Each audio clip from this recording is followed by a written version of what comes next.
हाय दोस्तों, सरशाह यूपीएससी में आप सबका स्वागत करता हूं। और एक बार मैं फिर से आप लोगों के लिए ये जो DSSB का फॉर्म है, ASO का फॉर्म, डास ग्रेड 2 का फॉर्म है, आया हुआ है दिल्ली DSSB के लिए। वो वाला फॉर्म जो है ना, फिर से रीओपन हुआ है। अब ये रीओपन क्यों हुआ है, किसके लिए रीओपन हुआ है, आपको जानना पड़ेगा। ये चीज़ जानना चाहिए। दिल्ली का बहुत ही अच्छा फॉर्म है ये। अभी सुप्रीम कोर्ट का ऑर्डर था 2026 फरवरी में ही आ गया था, ये ऑर्डर आ गया था। अजय कुमार और कुछ लोग इन्होंने केस किया था उस पर। तो जो 2009 की पोस्ट थी, उस कोड का नाम था 90/90। ठीक है, ये इनवाइटेड लिखा ओनली मतलब केवल 2009 के बच्चे जो इसमें फॉर्म भरे थे, पार्टिसिपेट किए थे, उनके लिए कुछ रिक्रूटमेंट प्रोसेस था, अगेंस्ट कुछ प्रॉब्लम थी। अब सिर्फ यही लोग फॉर्म भर सकते हैं, सब लोग फॉर्म इसको नहीं भर सकते हैं। सिर्फ वही लोग 2009 के जो बच्चे थे वही लोग फॉर्म भर सकते हैं बस। तो कोई बच्चा पूछता है कि भाई मुझे बता दो कि मैं 2026 में फॉर्म नहीं भर पाया हूँ, तो रीओपन हो रहा है, क्या मैं फॉर्म भर सकता हूँ इसको? तो नहीं भर सकते आप। अगर आप 2009 में फॉर्म भरे थे, वो कैंसिल हो गया था पेपर, और पेपर हुआ नहीं था, तो वो बच्चे फॉर्म इसको भर पाएंगे। 2009 में वैकेंसी आई थी एसओ की, लेकिन जो है वो फॉर्म पेपर वो मतलब वैकेंसी कैंसिल हो गई। जब वैकेंसी कैंसिल हो गई तो जाहिर सी बात है कि बच्चे जो है बहुत नाराज़ हुए उस चीज़ से। तो सुप्रीम कोर्ट ने कहा ठीक है, अगर अगली बार कभी आता है तो देख लेना। तो 2026 में जब फॉर्म आया है अभी, तो इसमें एज की प्रॉब्लम, क्योंकि 2009 में जो बच्चे रहे होंगे वो तो उनकी एज तो बड़ी होगी, जाहिर सी बात है। उस वक्त ये एलिजिबल थे, लेकिन बाद में एलिजिबल नहीं रहे होंगे। तो उन्होंने कहा कि ठीक है, काम करते हैं, जो 2026 में फॉर्म आया हुआ ना, 2009 वाले बच्चे जो जिनका कैंसिल हो गया, जिसने फॉर्म भरा था, वो वाले फिर से फॉर्म भर सकते हैं। तो सुप्रीम कोर्ट ने यही कहा। अब इसी बात पर हिचकचानी थी कि क्या करें, कैसे करें। तो उन्होंने कहा कि भाई आप एप्लीकेशन फॉर्म भरे थे इस वाले कोड को, आप उस एप्लीकेशन फॉर्म लगा दीजिए, या original post card, acknowledgement post card था उसको लगा दीजिए आप, या Tier 1 एग्जामिनेशन एडमिट कार्ड जो जारी हुआ था उसको लगा दीजिए, या Tier 2 कोई एग्जामिनेशन कार्ड था, उस एडमिट कार्ड उसको लगा दीजिए। इसमें जो चारों में से आपके पास बचा हो, कोई भी लगा दीजिए आप। कम से कम उनको ये विश्वास होना कि हाँ आपने फॉर्म भरा था। ठीक है, तो ये जो कोड हमारे सामने आ रहा है, ये वाला पोस्ट कोड 804/26, ये वाला फॉर्म बिल्कुल फ्रेश था। इसी फॉर्म के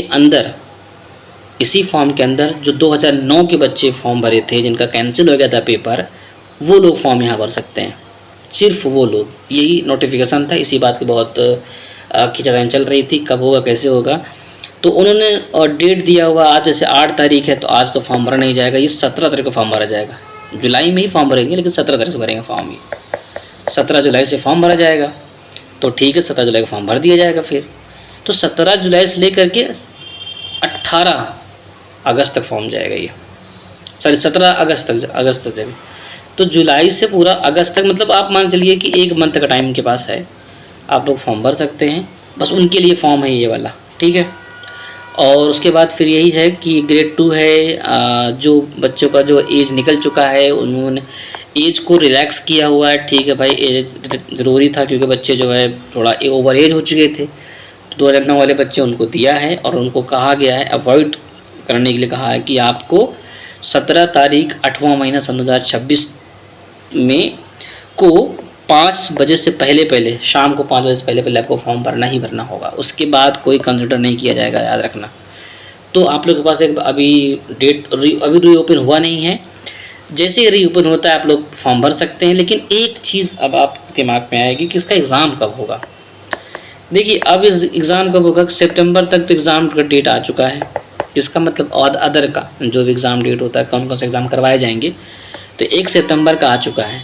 अब हो सकता है कि जब आए एग्ज़ाम शीट आए, तो हो सकता है उसमें ASO शामिल करें, नहीं भी शामिल कर सकते हैं। तो इससे अंदाज़ा लगा सकते हैं आप अपने मन से कि ये फॉर्म हो सकता है कहाँ तक जाए। ये 2026 के लास्ट में जा सकता है, दिसंबर जा सकता है, कुछ और उधर जा सकता है।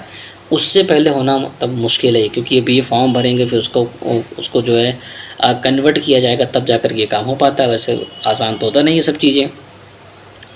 तो इसलिए ये चीज़ आपको बताना था, आप इसको जान गए हैं। और बहुत ही जल्दी मैं DSSB के लिए जो सिलेबस वाइज है 5 ही सब्जेक्ट उसमें हैं DSSB ASO के लिए जो है। अगर आपकी हिंदी बहुत अच्छी है तो अब आप मार जाएंगे बहुत अच्छे से। आपकी इंग्लिश भी ठीक होनी चाहिए। सब 40 क्वेश्चन रहेंगे, 40 मार्क्स 40 क्वेश्चन रहेंगे आपकी इंग्लिश।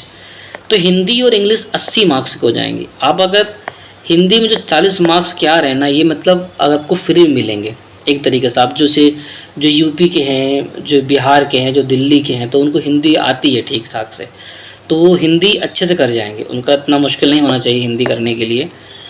आप समझ रहे हैं? थोड़ा मिटाता हूँ फिर लिखता हूँ। तो हिंदी के लिए ये जो 40 मार्क्स का है ना, ये मैं करवा दूँगा आपको। 40 मार्क्स पूरे लेकर क्या होगा। आप इंग्लिश में तो मैं ऐसा पढ़ाऊँगा 40 मार्क्स के, लेकिन 35 मार्क्स तक आप लेके आ पाओगे इसमें, जो मैं करवाऊँगा कोशिश इसमें। क्योंकि मुझे पता है कि वक़ैब कई बार कई टफ आ जाता है, बच्चे कर नहीं पाते हैं, इसलिए तो वहाँ थोड़ी प्रॉब्लम हो सकती है।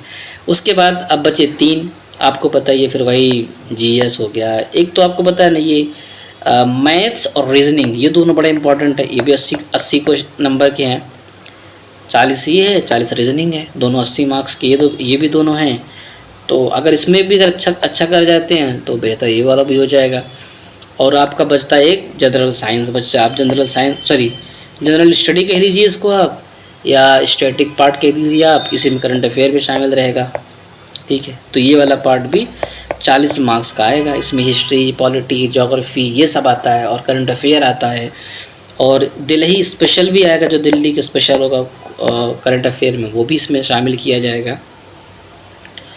तो एक तरह से देखा जाए कि बस हो सकता है कि Tier 1 में यही 5 होगा। Tier 2 भी चलेगा, उसमें भी 5 ही रहेंगे, बस कंप्यूटर उसमें ऐड हो जाएगा, हिंदी हट जाता है उसमें। और डिस्क्रिप्टिव पेपर भी इसमें होता है, बस आपको डिस्क्रिप्टिव देना है, बस आपका तुरंत सिलेक्शन हो जाएगा। तो आप मान चलिए 27 के लास्ट होते हो तो सिलेक्शन इसका हो जाएगा, सिलेक्शन ले लेगा ये पूरा।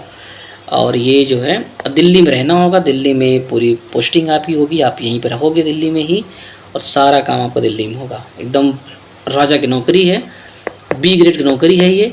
70,000 रुपये से आप मान चलिए, इससे ज़्यादा की सैलरी आपको मिलने वाली है।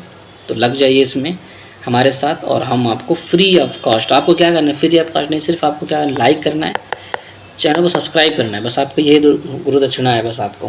क्योंकि मेरा ये मकसद है कि इस बार कुछ बच्चे इस एग्ज़ाम को क्वालिफाई करें, ठीक है। तो मुझे पे भरोसा है, और हम आपसे मिलते हैं, अगली वीडियो में मिलते हैं। तब तक के लिए धन्यवाद।